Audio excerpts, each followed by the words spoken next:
my dear children, how are you all? I hope you all are doing very well. So, in today's session, we are going to start with a poem. So, the name of this poem is Casabianca.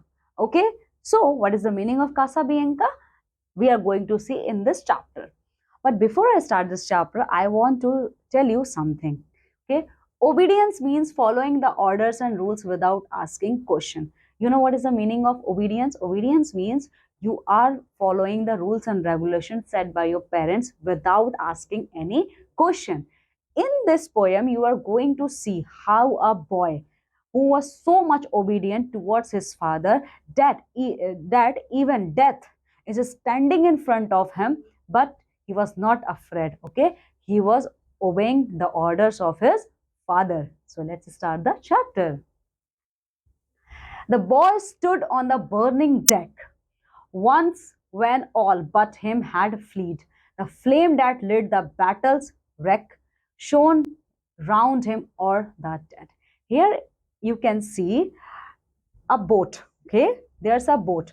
Okay, it is destroyed. Okay, destroyed by fire. Here a boy is standing. Okay, and surrounding of him all there is destruction, nothing else. Except destruction, nothing else. Okay, yet beautiful and bright he stood, as born to rule the storm, a creature of heroic blood, a proud through childlike form. As you can see in this picture, everywhere destruction, only destruction, but between this destruction there a boy is standing just like the sun. Okay, he is beautiful, he is bright.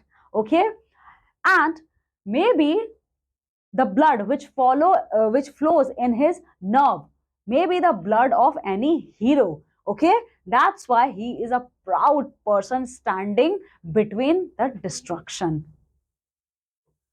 The flames rolled on. He would not go without his father's word. That father faint in depths below, his voice no longer heard. And you know what? He was very obedient son. He wants to follow the order of his father, but maybe his father was died. That's why when flame means fire, fire was caused. So flames are rolling each and every direction. But still he is standing like a statue. Okay, he is standing because he wants to follow the words of his father. He can't leave this boat. Okay, till his father tell him to live. Okay, he called aloud, say father, say, if yet my task is done. The boy is asking, my father, please tell me, if my task is done. He knew not that the chieftain lay unconscious of his son. He already knew that my father is not going to say a single word. Speak, father. Once again he cried. The boy asked, please, father, speak. I want to listen to you. And he was crying. If I may yet be gone, and but the blooming shots replied, and fast the flames rolled on. But before the boy can go, a blast erupted. Okay, and flames. Okay, and flames are abruptly erupted in a huge number. Okay, here you can see on this picture, huh? Everywhere only fire flames. Upon his brow he felt their breath, and in his weaving hair, and looked from that lone post of death in a still yet brave despair. So, my dear children, the boy is feeling extreme pain. He was looking at his own state. Blood is flowing, his hair is messy, but still he was standing like a brave man and shouted, but once more aloud. And once again he started shouting, but this time his voice was much aloud. My father must I stay, while o'er him fast those sail and showed. The weathering fire made his way. So one for the last time he shouted, Father, can you please tell me? I have to stay here. And immediately at that time, fire took place everywhere. Okay, there is a huge blast erupted. Here you can see this is a huge blast, and the piece of this boat blasted. There comes a burst of thunder sound. The boy, oh, where was he? Asked the wind that far around with fragments strewed the sea. Now, when the burst of thunder, okay, when this boat was blasted, after some time, the thundering started, okay, and creating a huge noise, okay, and they are asking, oh, where is the boy?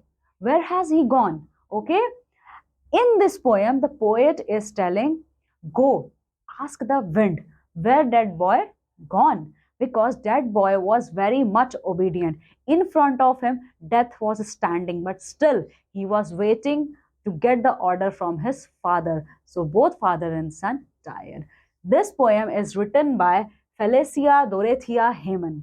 Okay, so my dear children, this is all in this chapter. Now we are going to see a new words, what we learn in this chapter. Deck means what? The outside top part of a ship that you can walk on. Vents, now what is the meaning of vents? Old way of saying from where. Okay? Faint means weak. Unconscious means not aware. Shroud, a piece of cloth that is wrapped around a dead body before it is buried. Shroud means a final piece of cloth that is wrapped around the dead bodies. Breathing means your surrounding. So, my dear student, this is all about in this poem. I hope you understand this poem very well. Now, you have to read this poem, okay, and complete the exercise based on this chapter. So, this is all for today's session. I'm going to meet with you all with a new chapter in our next session. Till then, take very good care of yourself. Bye.